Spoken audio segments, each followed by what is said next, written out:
It's a fishing trip 13 American anglers will likely never forget. Good evening. Thanks for joining us. The group was stranded on an ice floe on Buffalo Point. And as CTV's Caroline Bargout shows you tonight, search and rescue crews had to be called in to get the men back on solid ground. I think there's 17 of them. This is what they came for. These Wisconsin anglers say the jackfish in Buffalo Point is so good, it's worth the trip north to Manitoba every year. But this fishing expedition didn't go exactly as planned. It was a fishing trip I probably tell my grandkids. Tuesday night, the 13 men found themselves stranded on the ice when it broke away, giving them no route back to shore. When you get close to shore and there's a river all along shore, you know you're having issues. And this is where the anglers were stranded. Their 10 quads are still stuck on a patch of ice that broke away from shore and drifted away with the wind.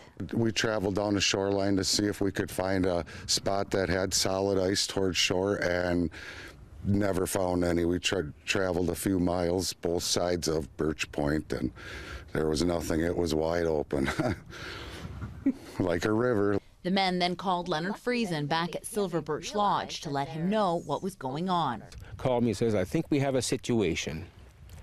I said, what's the problem? He says, we can't get off. I said, so what's your plan?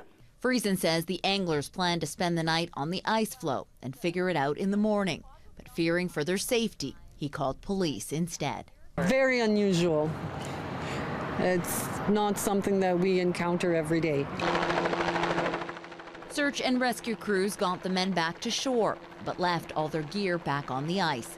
The men rented this helicopter to fly their ATVs back to safety, a retrieval that will cost them as much as $5,000. The pocketbook's going to take a little hit, but we're going to get our quads off the ice and learn from this experience. These men in great spirits after their unusual ordeal.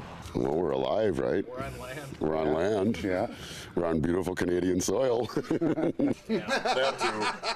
Back on Canadian soil with their prized possessions in hand, these anglers admit their ice fishing season is likely now over, but they vow to come back next winter. Caroline Bargout, CTV News, Buffalo Point. And in case you're wondering, Canadian taxpayers paid the bill for the ice rescue.